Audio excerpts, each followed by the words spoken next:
Olá, vamos falar então sobre a psicologia e o direito penal.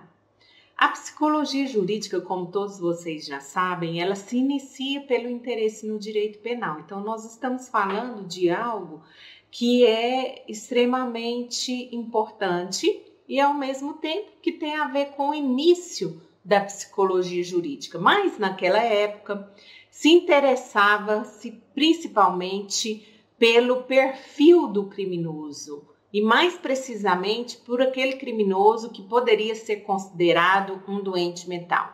Era muito mais próximo da psicopatologia e da psiquiatria.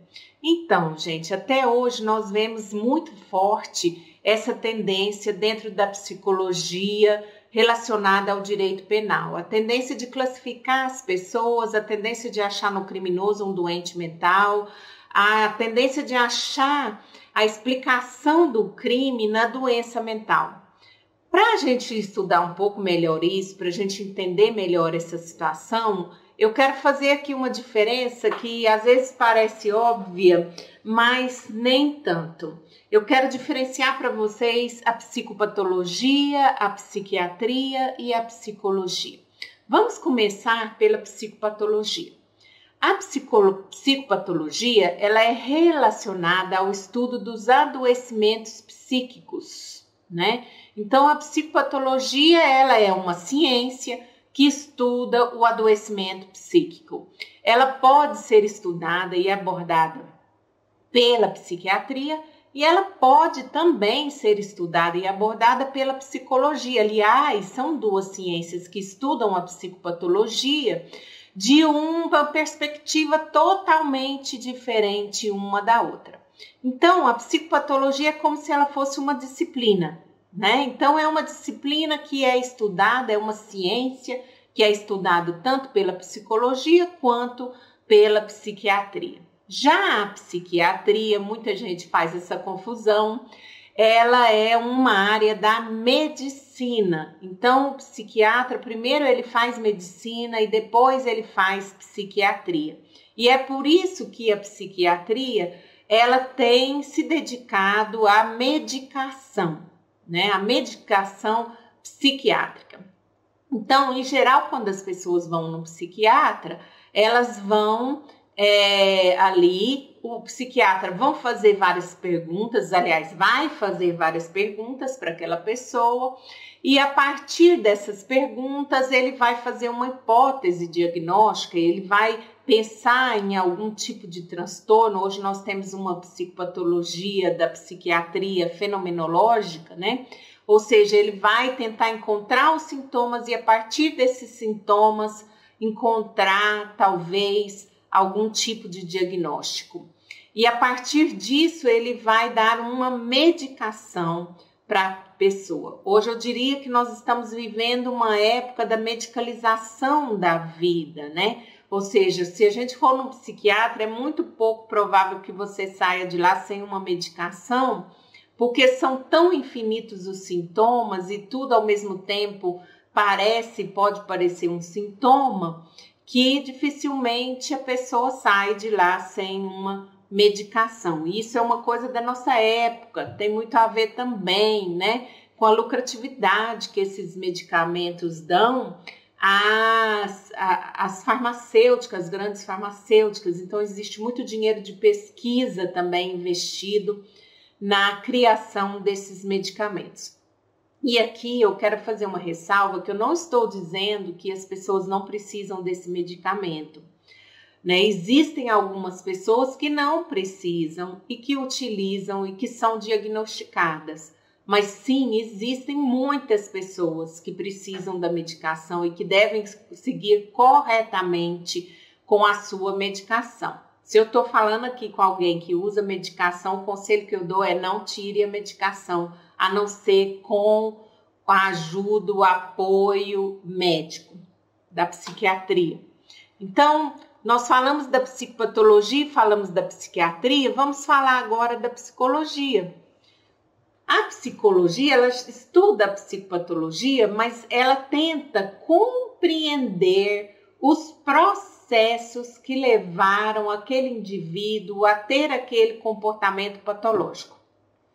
Então, de um lado, a psiquiatria tenta classificar esse indivíduo e achar ali no comportamento e nos sentimentos dele os sintomas. A psicologia, ela se preocupa pelo processo pelo qual esses sintomas foram construídos. É um conhecimento processual. Todas as linhas da psicologia, elas não são classificatórias. A psicologia não tenta classificar as pessoas dentro de determinada tipologia. A psicologia tenta compreender os processos que levaram aquela pessoa a apresentar aqueles sintomas, aquele comportamento. Então, a pessoa chega para nós com um diagnóstico, eu tenho um transtorno bipolar, ok, é um diagnóstico psiquiátrico, não deve ser desconsiderado, mas para nós, psicólogos, eu penso que não é isso realmente que nos importa. O que nos importa é como foi a vida dessa pessoa, como esses sintomas foram sendo construídos ao longo da vida dela, seja por meio de aprendizagem, como os analistas do comportamento diriam, né? Seja por meio de uma vida psíquica inconsciente, como os psicanalistas diriam, ou seja também através da sua vivência, da sua experiência, do seu ser, como diriam os humanistas. Mas todas as três grandes abordagens da psicologia não vão enquadrar a pessoa dentro de um quadradinho e dizer, olha, essa pessoa é isso, ela apresenta esse quadro. Não.